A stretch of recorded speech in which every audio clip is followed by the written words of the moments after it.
ప్రభునందు ప్రియులైన మీకందరికీ యేసుక్రీస్తు ప్రభువారి నామములో శుభవందనాలు తెలియజేస్తూ ఉన్నాం.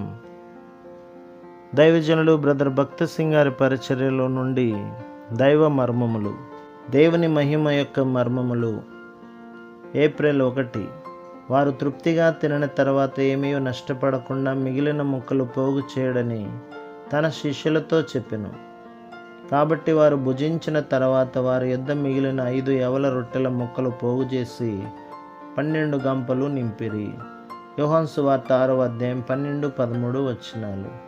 ఇచ్చట నా తలంపు, ప్రభువునకు వృధా చేయట ఇష్టం లేదు, అందుచేతనే ఏది నష్టము కాకూడదని ఆజ్ఞాపించెను. మిగిలిపోయిన ముక్కల విషయంలో ఆయన అంత జాగ్రత్త వహించినచో మన సమయము, డబ్బు, శక్తి, సామర్థ్యముల విషయంలో ఇంకా ఎంత ఎక్కువ జాగ్రత్త వహించును. మన జీవితములను పరిశీలించి చూచినచో మన సమయము చాలా వృధా అయినట్లును, చాలా డబ్బు వ్యర్థముగా ఖర్చు అయినట్లును, ఎంతో సామర్థ్యము నిష్ఫలమైనట్లును కనుగొందాము. మనలను మనమే పరిశీలించి చూచుకుందాము.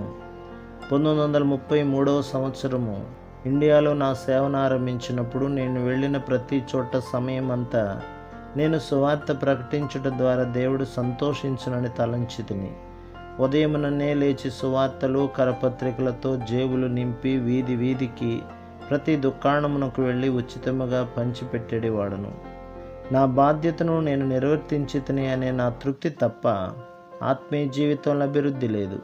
ప్రభువా, నాలోనున్న తప్పేమిటని ప్రభువునకు ప్రార్థించగా నా స్వంత శక్తి జ్ఞానముతో ప్రభువును సేవించుచు నా సమయమును వృధా చేయుచున్నానని ప్రభువు జవాబిచ్చెను. ఆయనను సేవించుటకు ఎట్లు ఉదయము, సాయంత్రము మౌన ధ్యాన సమయములను తక్కువ చేసినో నాకు చూపించెను. నా అజాగ్రత్తను బట్టి పశ్చాత్తాపడి మొదట ఆయన చిత్తమును తెలుసుకుని వరకు వేచి ఉండి తర్వాతనే వెళ్ళి సేవ చేసేదనని తీర్మానించుకుంటుని. ఫలితము చూడవలనని నా కోరిక. 3 గంటలు ప్రార్థించిన పిమ్మట సైనికుల బజారునకు పోవాలనని ప్రభువు తెలిపెను. దేవుని నడిపింపును గూర్చి స్నేహితులతో చెప్పితిని. వారు అది ఎంత దూరమో తెలియనా, 4 మైళ్ళు. ఇప్పుడైతే 10 గంటలు, ఎండ తీక్షణము. రేపు పోవచ్చుననిది. ఇప్పుడే సైనికుల బజారుకు పోవాలనని ప్రభువు చెప్పెను.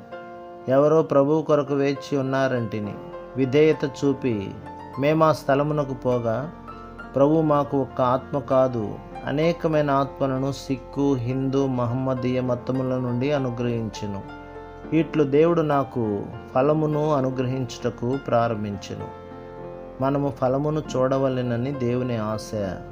ప్రభు మిమ్మును, మీ కుటుంబమును, మీ సంఘమును దీవించి ఆశీర్వదించునుగాక. ఆమేన్.